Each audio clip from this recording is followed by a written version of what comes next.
Do you find it just a little harder to get up from a deep sofa than it was last year? Do you reach for the handrail on the stairs, just in case? That feeling, that subtle loss of strength you brush off as just feeling frail, that is not just getting older. It is a critical warning sign. That warning sign has a medical name: sarcopenia. Sarcopenia is the age-related loss of muscle mass and, more importantly, muscle function. It's the hidden thief that steals your strength, your balance, and ultimately, your independence. And I need you to understand just how common this is. We are not talking about a rare condition. Research from the National Institutes of Health and the CDC shows this isn't rare at all. Sarcopenia affects more than 1 in 10 adults over the age of 50. That statistic is alarming. But by age 80, that number may increase to affect half of all people. This condition is the primary reason why a simple fall can become a catastrophic, life-altering event. It is the pathway to losing your independence. Now, most people think the answer is simple. I just need to eat more protein. But what if I told you that, even if you are eating a perfect high-protein diet, 2 of your most relaxing daily habits are actively sabotaging that protein? What if I told you 2 simple rituals are rendering that protein useless? I am not talking about junk food or sugar.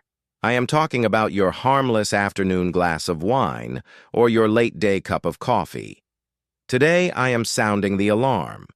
As a geriatric nutritionist who specializes in muscle health, my mission is to stop this decline. I will show you the scientific proof. I will explain exactly how these 2 habits are launching a devastating 2-front attack on your muscles. And I will show you how they are creating the very conditions that accelerate what causes sarcopenia. This is the information you need to stop muscle wasting and take back control. The direct attacker: alcohol and muscle synthesis. Let's start with the first habit, the one I call the direct attacker. Picture this. It's 4 p.m. You've had a long day. You want to unwind. You pour yourself a glass of wine, or maybe a beer, or a small cocktail. It's a reward. It's a ritual. We are not here to discuss the calories. We are here to discuss muscle survival. To understand the danger, you must first understand the single most important process for stopping muscle loss after 60. This process is called muscle protein synthesis. You will often see it abbreviated as MPS. Muscle protein synthesis is the biological process where your body takes the protein you eat, the amino acids, and uses them to actively repair and rebuild your muscle tissue. Think of it this way. Your muscles are like a brick house. Every single day, that house endures wear and tear. Bricks get weathered, and mortar crumbles. Muscle protein synthesis is the construction crew that works 24/7 to repair that house. This crew takes new bricks, the protein you eat, and rebuilds the wall, making it strong again. This process is the only way your body fights back. It is the only way you stop muscle wasting and prevent sarcopenia. If MPS slows down, the house falls into disrepair. If MPS stops, the house begins to crumble. This is where that afternoon glass of wine comes in. When you drink alcohol, your body doesn't treat it like food. Your body treats it as a toxin. The liver identifies ethanol as a poison that must be detoxified and removed immediately. This triggers a state of physiological alarm. In this state of alarm, your body must make a choice. It must divert all its resources to one primary goal: getting rid of the toxin. And this choice has a direct casualty. The body's priority instantly shifts from building, which is muscle protein synthesis, to detoxifying.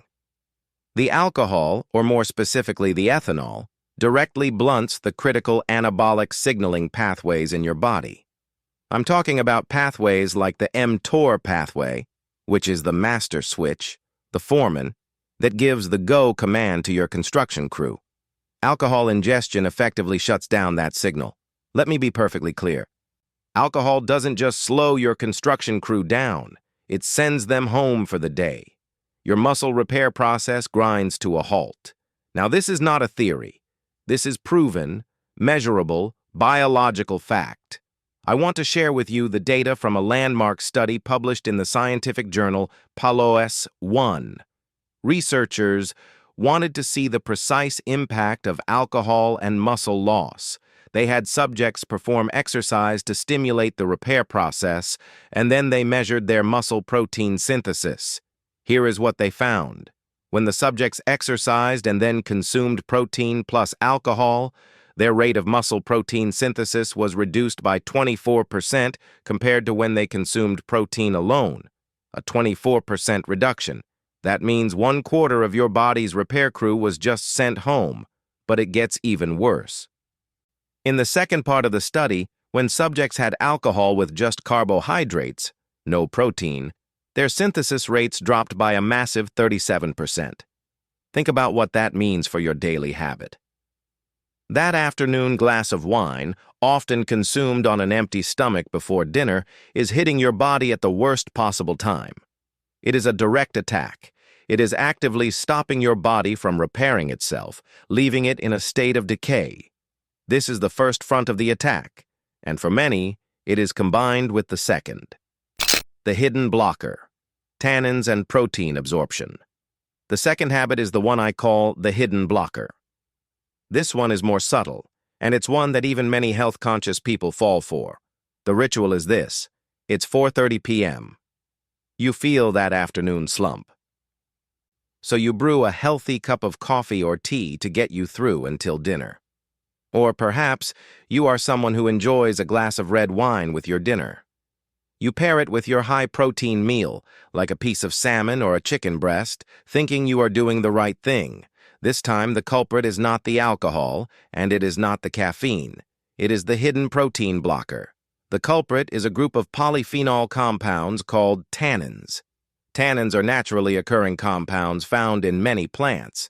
They are abundant in coffee, in black and green tea, and of course, in the skin of grapes, which gives red wine its characteristic color and astringency.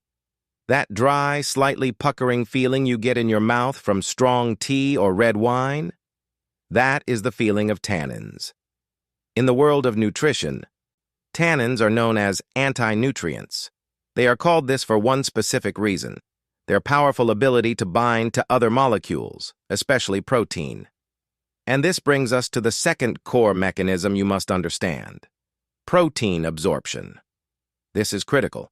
If alcohol, habit 1, stops your body from using the bricks to build the house, tannins, habit 2, stop the bricks from even arriving at the construction site. The mechanism is simple, chemical, and devastating. When you drink coffee, tea, or red wine at the same time as your high-protein meal, the tannins you consume immediately seek out and bind to the protein molecules from your food.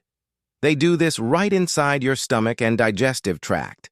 The tannins chemically lock onto the protein molecules. They form indigestible, insoluble tannin-protein complexes. This is a chemical bond that your body's digestive enzymes cannot break down. That valuable protein from your chicken or fish, which was supposed to be broken down into amino acids and absorbed into your bloodstream to feed your muscles, is now locked in a chemical prison.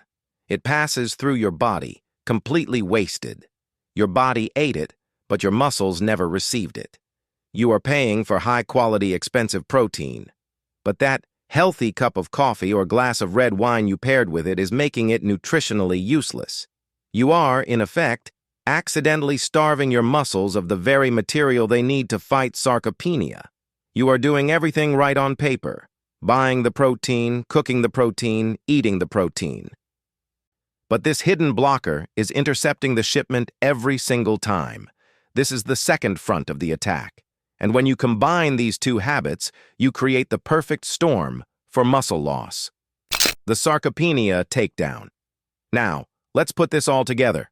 I need you to step back and look at the timeline of your afternoon and see this two-front attack in action. It's 4:00 p.m. The attack. You have a glass of wine to relax. You have just given your body a toxic compound that forces it to stop repairing itself. You have just told your body to stop building muscle. You have just triggered, according to research, a 24 to 37% reduction in muscle protein synthesis. Your construction crew is offline.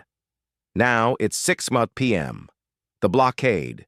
You sit down to your healthy dinner. You've prepared salmon, quinoa, and broccoli. To accompany your meal, you pour a glass of red wine, rich in tannins. Or, maybe right after your meal, you have a cup of coffee or tea, also full of tannins. At this moment, you have just launched the second wave of the attack. You have just blocked the fresh supply of protein from your meal from ever being absorbed. The tannins in your drink have locked up the protein in your gut. This is the sarcopenia takedown. This is the fatal combination that accelerates muscle wasting. You are attacking your muscles on two fronts simultaneously. You stop the repair process with alcohol, and you block the supply line of new materials with tannins.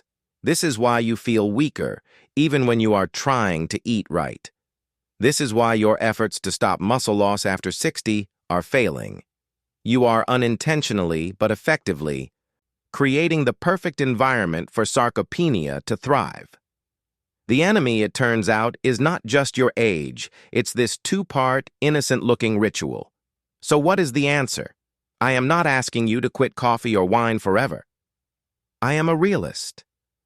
I understand the power of these rituals. I am not asking you to give them up. I am asking you to be strategic. The solution is simple, and it is what I call the 2-hour rule. It is not what you drink, but when you drink it. You must create a safe buffer zone of at least 2 hours between these drinks, coffee, tea, and wine, and your high-protein meals. This 2-hour window allows your body time to digest and, most importantly, absorb the protein from your meal without the interference of tannins. It also allows your body to process the alcohol separately from the critical window of muscle repair that follows a meal. So, what does this look like in practice? Enjoy your coffee, but have it before 3 p.m., far away from your dinner. If you enjoy a glass of wine, have it as a true happy hour. Have it at 4 p.m., 2 hours before your dinner. Or have it 2 hours after your dinner as a nightcap. But never ever have it with your main protein meal.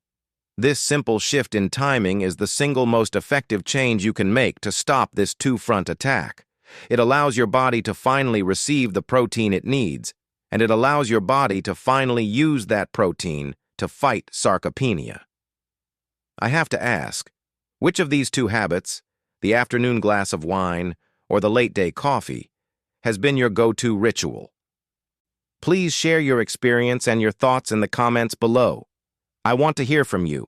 And now that you know what not to do, the next critical step is learning exactly when to eat to build muscle after 60.